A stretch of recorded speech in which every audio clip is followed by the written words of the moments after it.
Hello student, welcome back हमारे channel clear brain doubt पे। तो आज का हमारा टॉपिक है परमाणु संरचना। ठीक है, ये टॉपिक आपका केमिस्ट्री और फिजिक्स दोनों में है, तो इसको बहुत अच्छे से समझेंगे। बहुत इंपॉर्टेंट चैप्टर है बोर्ड एग्जाम पर्पज से और वैसे भी। ठीक है, तो आपने परमाणु का नाम सुना होगा कि परमाणु क्या है।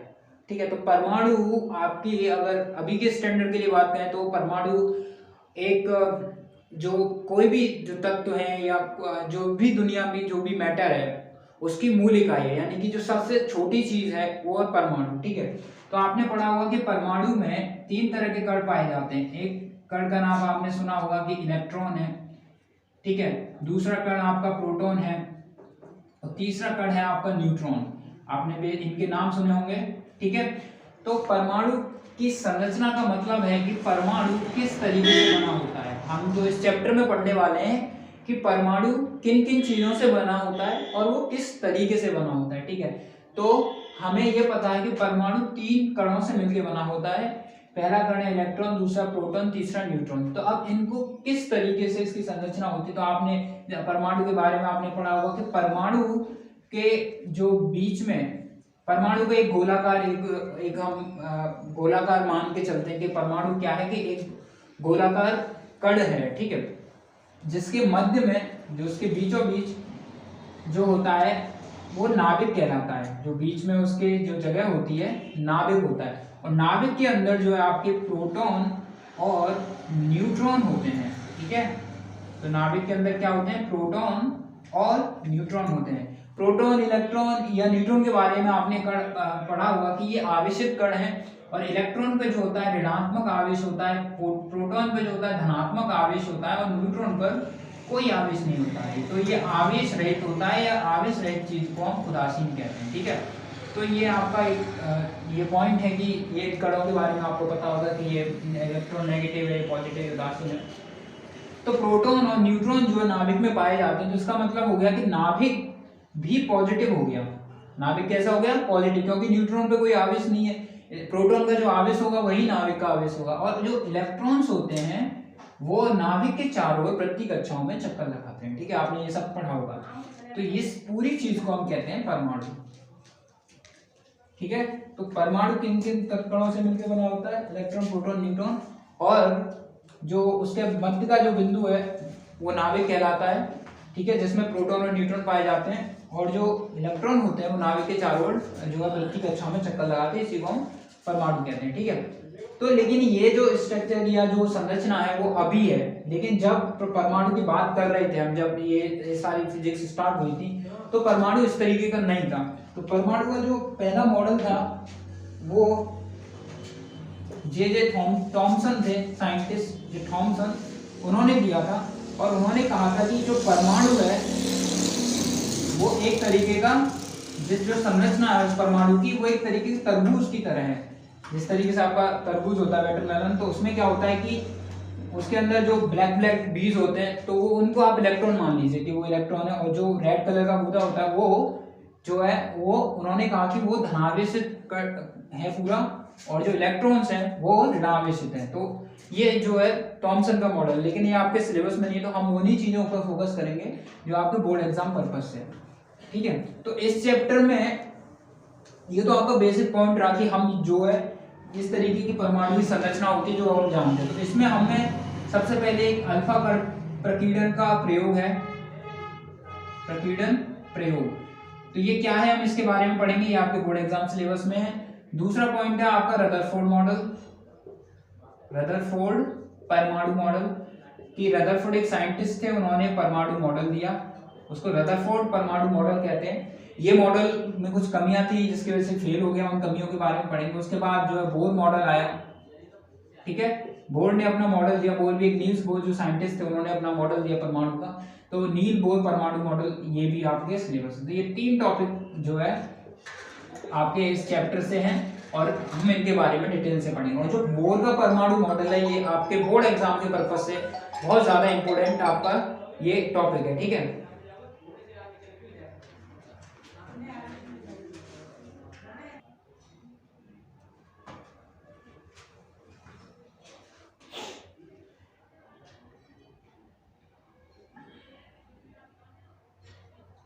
तो बोर का जो मॉडल है वो आपके बोर्ड एग्जाम के पर्पज से जो है काफ़ी इंपॉर्टेंट है, ठीक है। इस पे जो है आपका न्यूमेरिकल प्रॉब्लम्स भी आती हैं और जो है आपको थ्योरी में यानी कि बोर मॉडल के बारे में लिखवाने को भी आ सकता है, ठीक है। तो 1 बाई जो है ये देखते हैं कि किस तरीके से ये चीज़ें हैं, ठीक है।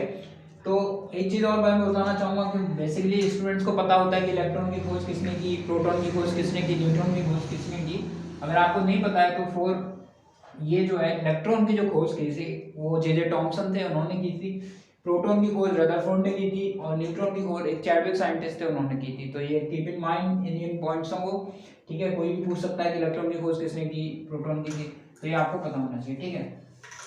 तो सबसे पहले हम जो बात है, जो हमारा जो टॉपिक है आज का कि परमाणु संरचना, तो जैसे मैंने बताया कि जो सबसे पहला जो मॉडल था थॉमसन ने दिया था और उन्होंने कहा था कि परमाणु एक तरीके का वाटरमेलन है, ठीक है। लेकिन वो मॉडल, हम कोई भी चीज़ का सही है या गलत वो जो है एक्सपेरिमेंट के थ्रू हम उसे वेरीफाई करते हैं, मतलब प्रयोग करते हैं, फिर ये पता करते हैं कि जो हम बात कह रहे हैं वो सही है या गलत है। तो प्रयोगों के द्वारा ये पाया गया कि जो मॉडल जो थॉमसन ने बताया, जो उन्होंने अपने मॉडल के पॉइंट्स बताए, वो सारे के सारे गलत सिद्ध हो रहे थे, ठीक है। तो वो मॉडल जो है गलत हो गया, ठीक है। तो फिर उसको जो है मॉडल जब एक गलत हो जाता है तो हम दूसरा मॉडल प्रपोज करते हैं, दूसरा मॉडल देते हैं। तो फिर रदरफोर्ड ने अपना परमाणु मॉडल दिया, तो उसके लिए रदरफोर्ड ने ये अल्फा कण प्रकीर्णन प्रयोग किया। तो हम ये समझेंगे कि सबसे पहले ये अल्फा कण जो प्रकीर्णन प्रयोग है ये है क्या, ठीक है। ओके, तो इस प्रयोग के द्वारा ही परमाणु का जो मॉडल था वो रदरफोर्ड ने दिया था। तो अल्फा कण प्रकीर्णन प्रयोग में क्या था कि मान लीजिए, पहले तो आपको अल्फा कण समझ में आना चाहिए कि अल्फा कण है क्या। तो सबसे पहले अल्फा कण जो होता है वो हीलियम का नाभिक होता है 2He4 प्लस प्लस, यानी कि उस पर 2 धनात्मक आवेश होता है। इससे पहले मैं आपको कुछ पॉइंट्स हैं जो शायद आपको पता होंगे, लेकिन फिर भी आपको मैं रिवीजन के लिए बता देता हूँ कि जितना भी हमारा आवर्त सारणी है उसमें जो कोई भी तत्व होता है उसका जो सिंबल होता है उसे एक्स से लिखते हैं, और एक नंबर होता है जेड जो नीचे लिखा जाता है और एक नंबर होता है ए जो ऊपर लिखा जाता है। फॉर एग्जाम्पल मान लीजिए हीलियम का ही है, हीलियम का जो आपने पढ़ा होगा, वैसे हीलियम का He पढ़ते हो, लेकिन जो मेन सिंबल है पूरी तरीके से जो सिंबल है उसका वो 2He4 होता है। जैसे लिथियम का पढ़ा होगा आपने आवर्त सारणी में, तो लिथियम क्या क्या होता है, जैसे उसका 3 यहाँ होता है, 6 यहाँ होता है, ठीक है। तो इस तरीके की चीज है। तो कोई भी आवर्त सारणी का जो तत्व होता है, तत्व का हम ये इस तरीके का सिंबल होता है, तो तत्व में एक नंबर जेड होता है और एक ए होता है। तो जेड को हम कहते हैं परमाणु क्रमांक, परमाणु क्रमांक, और जो ए है वो है हमारा परमाणु भार, ठीक है, परमाणु भार।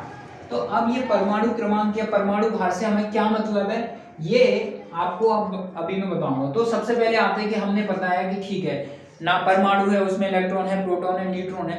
तो किसी भी परमाणु में कितने इलेक्ट्रॉन है, कितने प्रोटॉन है, अगर उनकी हमें संख्या जाननी है तो आपका परमाणु क्रमांक और परमाणु भार जो नंबर है वो हमें हेल्प करेगा। किस तरीके से कि जो प्रोटॉन की संख्या होती है परमाणु में, ये नोट करेंगे, परमाणु में प्रोटॉन की संख्या, और इस पे न्यूमेरिकल आपका एक एक नंबर में क्वेश्चंस पूछ भी लिया जाता है। तो परमाणु की जो संख्या होती है वो आपके परमाणु क्रमांक के बराबर होती है, ठीक है। किसके बराबर होती है, जेड के बराबर होती है, ठीक है। परमाणु क्रमांक यानी जितना जेड होगा उसमें उतने ही प्रोटॉन होंगे। जैसे इसमें कितने प्रोटॉन है, 2 प्रोटॉन है, इसमें कितने प्रोटॉन है, 3 प्रोटॉन है। अगर मैं सोडियम 23 11 की बात करूं तो कितने प्रोटॉन है, इसमें 11 प्रोटॉन है, ठीक है।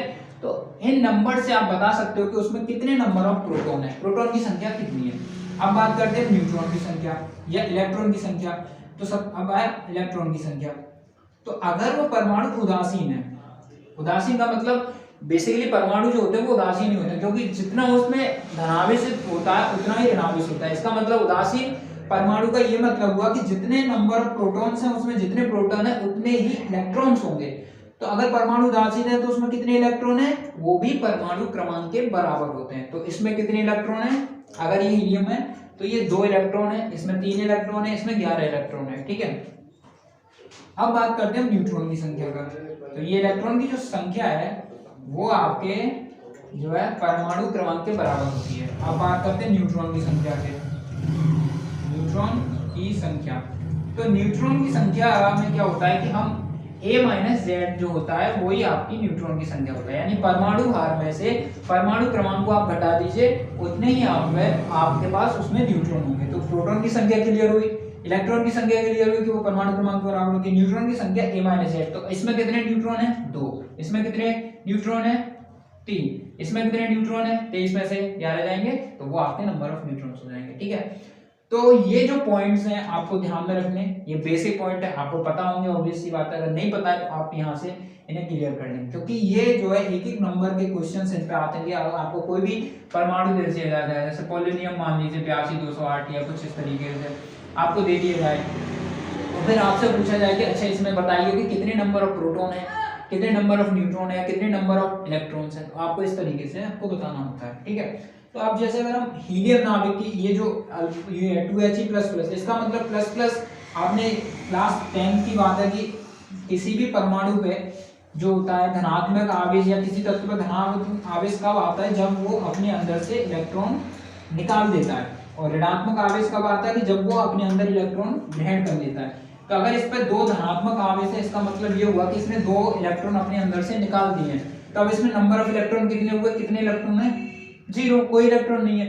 लेकिन प्रोटॉन कितने हैं 2, और न्यूट्रॉन कितने हैं 2, 4 - 2 यानी कि 2।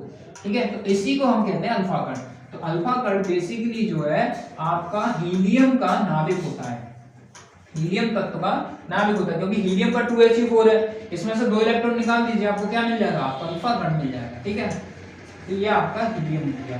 तो उन्होंने क्या किया रदरफोर्ड ने, जो अल्फा कण प्रकीर्णन एक्सपेरिमेंट है कि अल्फा कण को जो है उन्होंने जो सोने की प्लेट, ठीक है, एक सोने की प्लेट नहीं, एकदम पन्नी टाइप, झिल्ली टाइप जैसे कह सकते हो, वो ली, और उसके चारों ओर एक तरीके का डिटेक्टर उन्होंने लगाया। ठीक है, डिटेक्टर का मतलब है कि जब भी उन्होंने क्या किया कि इस पर जो है ZNS का लेप लगा दिया, ZNS। ठीक है, यहाँ पे तो ZNS क्या करता है कि जब भी कोई भी आवेशित कण ZNS पर टकराता है, तो मान लीजिए अगर कोई आवेशित कण यहाँ आके टकराए इसमें, तो यहाँ पे क्या होता है, एक प्रकाश का पुंज उत्पन्न होता है, तो जिससे हमें ये पता चल जाएगा कि अच्छा यहाँ पे अगर कोई एक आवेशित कण जाके टकराया है। ठीक है, तो उन्होंने इसको चारों तरफ से फॉइल जो है सोने की जो है गोल्ड की फॉइल जो है उन्होंने ली और उसको रख दिया। ठीक है, फिर उन्होंने क्या किया कि इस पर एक रेडियो एक्टिव तत्व से, ठीक है, रेडियो एक्टिव तत्व से जो है इस पर अल्फा कण की जो है बम्बार्डिंग कराना शुरू कर दिया, यानी कि इस पर अल्फा कण डालना शुरू कर दिया। ठीक है, तो जैसे मान लीजिए कि अगर एग्जांपल के लिए इस पर अल्फा कण डाले, तो उन्होंने मान लीजिए कि उनसे कैलकुलेट किए कि फॉर एग्जांपल उन्होंने 100 अल्फा कण इस पर डाले, तो उन्हें क्या मिला कि जो अधिकांशतः अल्फा कण है, जैसे अगर मैं इसके नाभिक को, क्योंकि ये क्या है आयरन है, सॉरी गोल्ड है Au, तो इसका अपना एक परमाणु होगा, उसके अंदर नाभिक होगा, उसमें इलेक्ट्रॉन होंगे, उसमें प्रोटॉन होंगे, ये सारी चीजें होंगी। ठीक है, तो उससे पहले आपने पढ़ा होगा कि जो भी जो आवेशित कण जो होते हैं, जिनके आवेश समान होते हैं, वो एक दूसरे को क्या करते हैं, प्रतिकर्षित करते हैं, यानी कि एक दूसरे को जो है वो दूर फेंकते हैं। मान लीजिए कोई एक धनावेशित दूसरे धनावेशित के पास में आ रहा है, तो वो क्या होगा, उसको प्रतिकर्षित करेगा, यानी एक बल लगाएगा, तो उसका जो रास्ता क्या हो जाएगा, वो अपने रास्ते से जो है दूर हो जाएगा। ठीक है,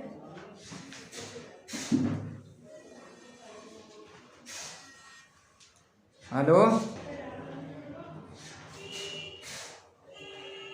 ओके, तो एक धनावेशित कण दूसरे धनावेशित कण को प्रतिकर्षित करता है, यानी कि बल लगाता है, जो आपने कूलाम का बल पढ़ा होगा Q1 Q2/r²। ठीक है, तो ये कूलाम का बल लगाता है और एक दूसरे को प्रतिकर्षित करता है। ठीक है, तो अब मैं क्या करता हूँ कि हम इसको एक्सपेरिमेंट को समझना है, तो मान लीजिए इसका नाभिक हमने बड़े तौर पे इस तरीके से परमाणु को, एक परमाणु को लिया और ये बना दिया। ठीक है, ये इसका एक परमाणु है। ठीक है, तो उन्होंने पाया, क्योंकि हमें पहले नहीं पता था परमाणु की संरचना किस तरीके से, इस प्रयोग के द्वारा हमें पता चली कि परमाणु कैसा दिखता है।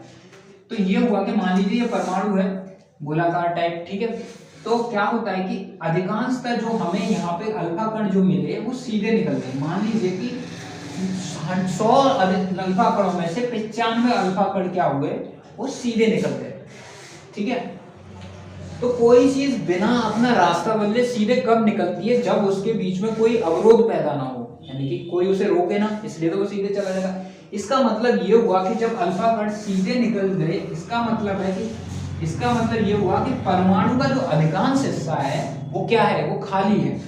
तो यहाँ से जब ये निष्कर्ष ये पॉइंट मिला और उन्होंने पता कि अगर हम यहाँ से 100 पर अल्फा कण डालते हैं, इसमें से 95 कण जिस फॉइल को पार करते हुए बिना रुके अपना रास्ता बिना बदले यहाँ पर टकरा रहे हैं और जिनकी संख्या बहुत अधिकांश मात्रा में है, अगर एग्जाम्पल के लिए 95 की बात करें तो अधिकांश मात्रा, इसका मतलब ये हुआ कि परमाणु का अधिकांश हिस्सा खाली है। तो परमाणु कैसा है कि परमाणु का जो अधिकांश हिस्सा है वो खाली है, क्योंकि खाली चीजों से ही जो है चीजें बिना अवरोध उत्पन्न किए निकल जाती हैं। लेकिन कुछ थे कण जो अपना रास्ता बदल रहे थे, लेकिन उनकी संख्या बहुत कम थी, ठीक है। कुछ कण जैसे 95, तो मान लीजिए कि 4 कण ऐसे थे जिन्होंने अपना रास्ता बदला। तो इसका मतलब ये हुआ कि जो परमाणु का, क्योंकि रास्ता कब बदलेंगे वो, जब वो जो है किसी धनावेश से मिलेंगे, क्योंकि यहाँ पे देखिए ये इनका 2 धनावेशित कण है और आपको पता है कि प्रोटॉन भी धनावेशित है। तो इसका मतलब हुआ कि वो किसी ना किसी प्रोटॉनों से जब के पास में आएंगे, जब कोई बहुत पास में आ चुका होगा तभी उसने अपना रास्ता बदला होगा। तो इसका मतलब ये हुआ कि परमाणु का जितना भी धनावेश है वो एक बहुत छोटी सी जगह, बहुत सूक्ष्म जगह में स्थित है। समझ में आएगी ना बात? क्योंकि सूक्ष्म जगह में स्थित है तभी तो कुछ ही अल्फा कण जो है अपने रास्ता बदले, क्योंकि अधिकांश जो है अपने बिना रास्ता बदले ही पार कर चुके थे। तो इसका यह मतलब हुआ कि परमाणु का संपूर्ण धनावेश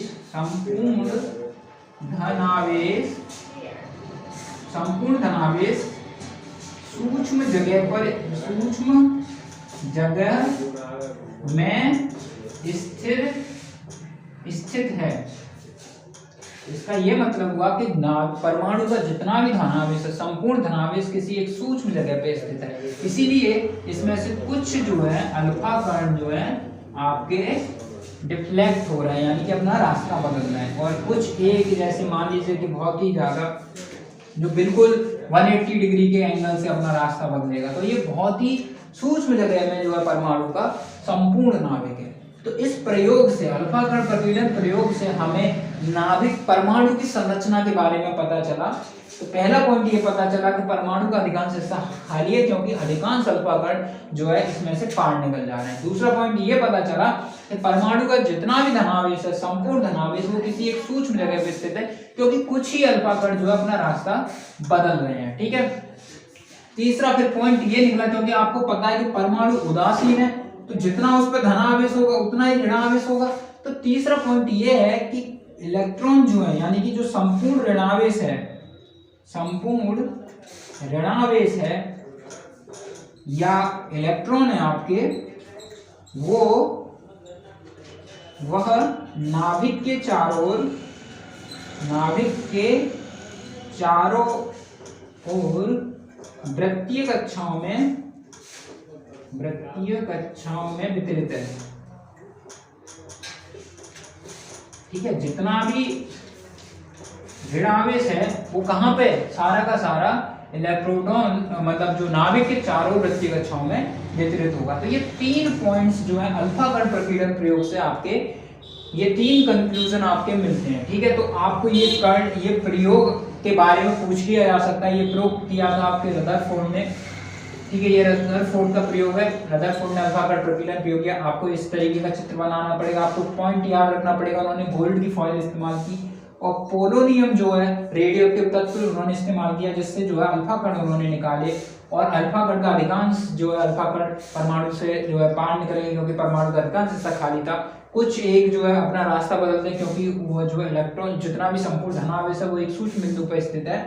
और फिर जितना भी ऋणावेश है, क्योंकि परमाणु उदासीन है, वो एक नाभिक में के चारों वृत्तीय कक्षाओं में आपका वितरित है। तो ये आपका अल्फा कण प्रकीर्णन और आपका पहला पॉइंट यहाँ खत्म होता है। और दूसरा पॉइंट जो था कि रदरफोर्ड मॉडल, तो रदरफोर्ड मॉडल में कुछ ये पॉइंट है। जो रदरफोर्ड मॉडल, यही परमाणु मॉडल है, रदरफोर्ड का परमाणु मॉडल यही है। उन्होंने यही इस प्रकीर्णन प्रयोग से ये निष्कर्ष निकाला।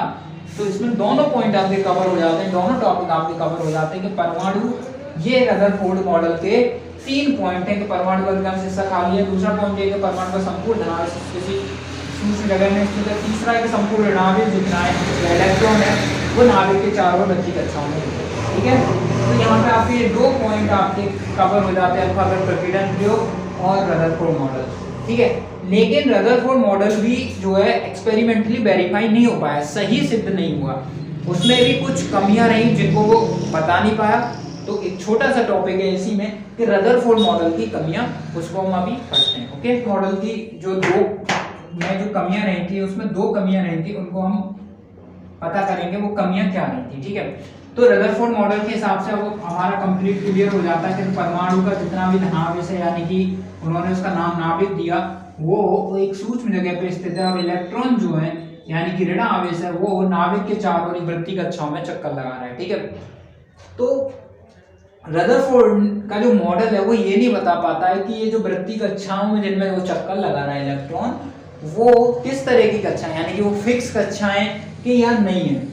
ठीक है, तो ये रदरफोर्ड मॉडल नहीं बता पाता है। तो इसमें कमी ये रहती है कि जब कोई भी आवेशित कण वृत्तीय कक्षाओं में चक्कर लगाता है तो उसके पास एक त्वरण आ जाता है, और जब कोई भी आवेशित कण किसी त्वरण से गति करता है तो क्या होता है, वो जब कोई चीज त्वरण से गति करती है तो वो अपने अंदर से आवेशित कण जो है अपने अंदर से ऊर्जा का उत्सर्जन करता है, और जब ऊर्जा का उत्सर्जन करेगा तो सिंपल सी बात है उसकी ऊर्जा समय के साथ कम होती चली जाएगी।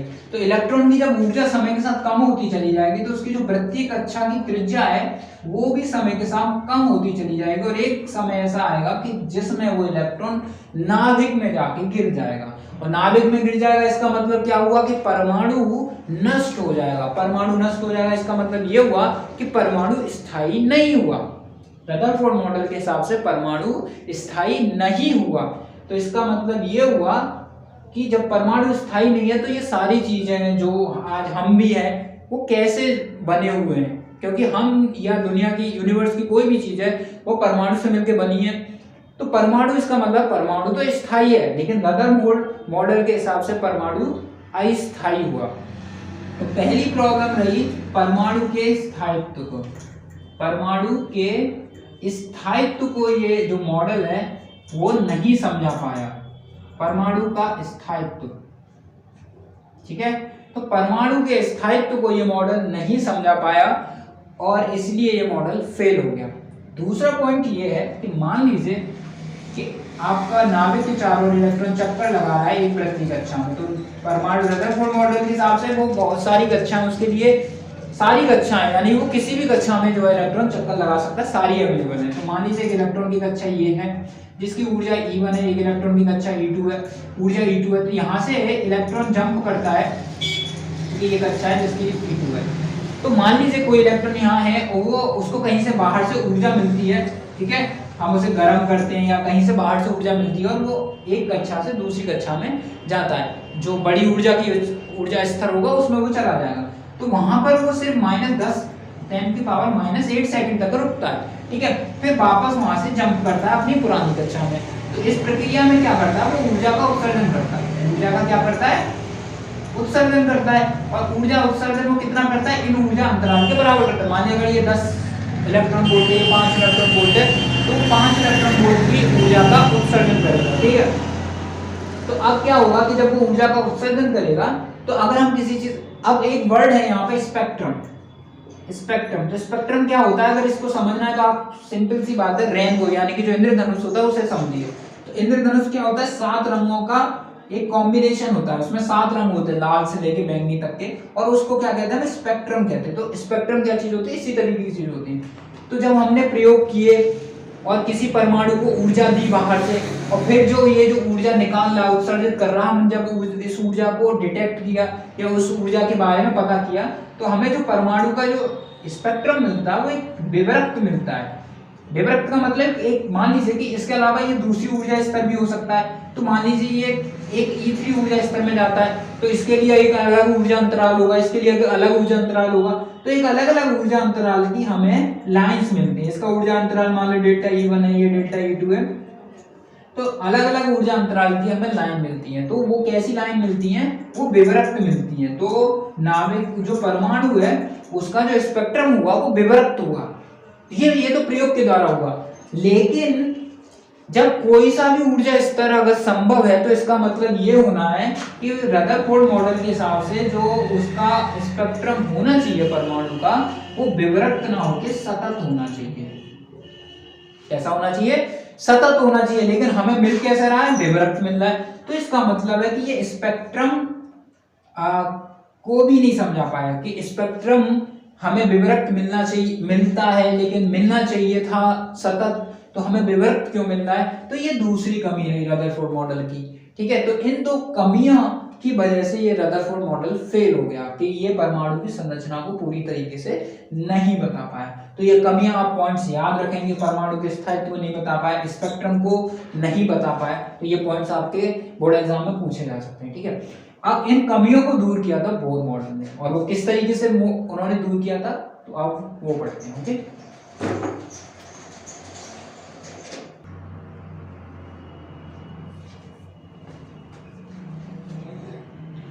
ओके स्टूडेंट, तो अब हम पढ़ते हैं बोर मॉडल। ठीक है, तो जो रदरफोर्ड के मॉडल की जो कमियां थी किस तरीके से बोर मॉडल ने उन्हें दूर किया। तो सबसे पहले बोर ने कहा, न्यूज बोलते हैं, उन्होंने कहा कि ठीक है इलेक्ट्रॉन नाभिक के चारों ओर चक्कर लगा रहे हैं, वृत्तीय कक्षाओं में चक्कर लगा रहे हैं, ठीक है ये सही है, बट उन्होंने कहा कि वो इलेक्ट्रॉन जो है प्रत्येक कक्षा में चक्कर नहीं लगा पाएंगे जो रदरफोर्ड मॉडल कहता है। उन्होंने कहा कि इलेक्ट्रॉन उन्हीं कक्षाओं में चक्कर लगा सकते हैं, इलेक्ट्रॉन उन्हीं कक्षाओं में चक्कर लगा सकते हैं जिन कक्षाओं के लिए इलेक्ट्रॉन का कोणीय संवेग, इलेक्ट्रॉन का जो कोणीय संवेग है, ठीक है, कोणीय संवेग जो है वो h/2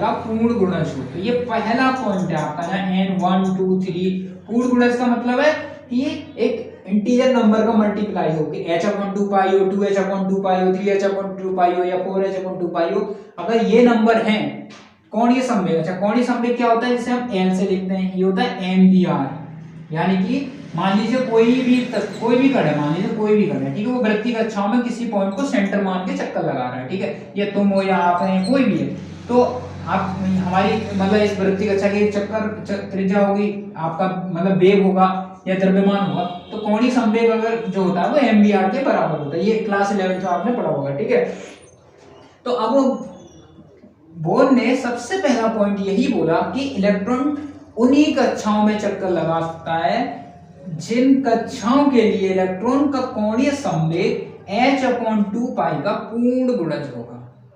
तो ये बोर मॉडल का सबसे पहला और अहम पॉइंट है कि इलेक्ट्रॉन उन्हीं कक्षाओं में चक्कर लगा सकता है जिनके लिए कोणीय संवेग जो है उसका जो है h/2 का पूर्ण गुणज होगा। अब यहाँ h क्या था? h आपको पता होगा h है प्लांक नियतांक। ठीक है, ये नियतांक है जिसकी वैल्यूज जो है बदलती नहीं है, फिक्स वैल्यूज है। ठीक है, तो h आपको पता होना चाहिए, h प्लांक नियतांक है और इसकी वैल्यू भी आपको याद होनी चाहिए क्योंकि सारे के सारे जो क्वेश्चंस हैं आपको इसकी वैल्यूज पे होने वाले। 6.623 × 10⁻³ जूल सेकेंड इसका मात्रक होता है, तो इसको याद कर लेंगे। ठीक है, इसकी वैल्यू होती है, बुक से भी देख सकते हो। ओके, तो सबसे पहला पॉइंट तो ये हो गया कि जो उन्हीं कोणीय संवेग जो है वो h/2 का पूर्ण गुणज हो। ठीक है, अब दूसरा पॉइंट होना, तो यहाँ पे ये प्रॉब्लम खत्म हो जाती है कि फिर इलेक्ट्रॉन क्या है कि सतत ना होके, इलेक्ट्रॉन की कक्षाएं सतत ना होके क्या हो गई, फिक्स हो गई। समझ में आई बात? अब इलेक्ट्रॉन किसी फिक्स कक्षाओं में चक्कर लगा सकता है। तो दूसरा पॉइंट उन्होंने ये दिया कि जब तो उन कक्षाओं को इलेक्ट्रॉन की स्थायी कक्षा कहते हैं। कैसी कक्षा कहते हैं? स्थायी कक्षा। तो इलेक्ट्रॉन की अब कक्षाएं हो गई स्थायी हो गई। तो दूसरा पॉइंट उन्होंने ये दिया कि जब इलेक्ट्रॉन किन्हीं स्थायी कक्षाओं में चक्कर लगाता है, जब इलेक्ट्रॉन किसी स्थायी कक्षा में चक्कर लगाता है तो वह ऊर्जा का उत्सर्जन नहीं करता है जो रदरफोर्ड मॉडल में हो रहा था कि वो जब चक्कर लगा रहा है तो ऊर्जा का उत्सर्जन कर रहा है और धीरे धीरे उसकी ऊर्जा कम हो रही है और वो नाभिक में गिर जा रहा है, जिससे नाभिक अस्थायी हो जाता है। लेकिन यहाँ पे ये हुआ कि जब इलेक्ट्रॉन के पास स्थायी कक्षा हो गई तो जब इलेक्ट्रॉन किसी स्थायी कक्षा में चक्कर लगाता है तो वो ऊर्जा का उत्सर्जन नहीं करता है, और जब इलेक्ट्रॉन ऊर्जा का उत्सर्जन नहीं करेगा उसकी ऊर्जा कम नहीं होगी और वो नाभिक में नहीं गिरेगा। इस तरीके से परमाणु क्या होता है, स्थायी हो गया। तो बोर मॉडल ने परमाणु स्थायित्व की जो है जो अस्थायित्व की जो प्रॉब्लम थी जो रदरफोर्ड मॉडल में थी वो दूर कर दी। ठीक है, दूसरा पॉइंट उन्होंने ये दिया, स्थायी कक्षा में चक्कर लगाने पे वो ऊर्जा का उत्सर्जन नहीं करता है। और तीसरा पॉइंट ये था तीसरा पॉइंट ये था कि जब इलेक्ट्रॉन किसी एक स्थायी कक्षा से दूसरी स्थायी कक्षा में जाता है और वहां से कुछ समय अंतराल जो आपको पता -8 सेकंड तक रुकता है, वहां पर इस समय अंतराल के बाद जब वो वापस अपनी पुरानी कक्षा में आता है तो वो ऊर्जा अंतराल के बराबर ऊर्जा का उत्सर्जन करता है। तो ऊर्जा जैसे इसकी E2 है, इसकी E1 है, तो जो डेल्टा E यानी कि जो ऊर्जा अंतराल हो जाएगा वो क्या हो जाएगा, E2 - E1 हो जाएगा। और आपको कुछ शायद आपको पता होगा कि ऊर्जा और आवृत्ति में जो संबंध होता है वो H बराबर E बराबर hν, यानी कि अगर कोई भी फोटोन, तो अभी हम यहाँ जो पढ़ेंगे वो फोटॉन्स के बारे में पढ़ेंगे। तो फोटोन भी एक तरह का कण है जिसकी अपनी एक आवृत्ति होती है। तो किसी भी फोटोन जिसकी आवृत्ति न्यू है उसकी ऊर्जा E बराबर hν होती है। अगर उसकी तरंग दैर्घ्य में लिखें तो मैं पहले वीडियोस में आपको बता चुका हूँ कि जो तरंगों की आवृत्ति और उनके वेग और उनकी जो तरंग दैर्घ्य है उसमें जो संबंध होता है वो ये संबंध होता है, आपको पता होगा। ठीक है, तो इस तरीके से ये संबंध हो जाता है hc/λ, क्योंकि फोटोन के जो वेग होता है वो तो स्पीड ऑफ लाइट होता है, प्रकाश की चाल, और प्रकाश की चाल की वैल्यू भी आपको पता है क्योंकि हम बता चुके हैं। ठीक है, तो ये इसकी ऊर्जा हो जाती है। तो यहाँ पे जो ऊर्जा अंतराल है, तो थर्ड पॉइंट बताया कि जो फोटोन उत्सर्जित करेगा इलेक्ट्रॉन, उसकी जो ऊर्जा होगी वो इन दोनों की ऊर्जा अंतराल के बराबर होगी। तो ये उस फोटोन की ऊर्जा है जिसको इलेक्ट्रॉन उत्सर्जित कर रहा है। ठीक है, तो ये 3 पॉइंट से बोर का मॉडल आपका होता है। तो अगर आपसे बोर का मॉडल के बारे में पूछा जाए तो आपको ये 3 पॉइंट्स आपके बोर्ड एग्जाम में लिखने पड़ेंगे। ओके, तो अब इन पे जो आपका इन क्वेश्चंस पे, इन प्रॉब्लम्स पे जो है न्यूमेरिकल प्रॉब्लम आती है, जो फॉर्मूलाज हमने लिखे हैं, तो किस तरीके के न्यूमेरिकल प्रॉब्लम आती हैं उनको हम नेक्स्ट वीडियो में देखेंगे। Okay, thank you.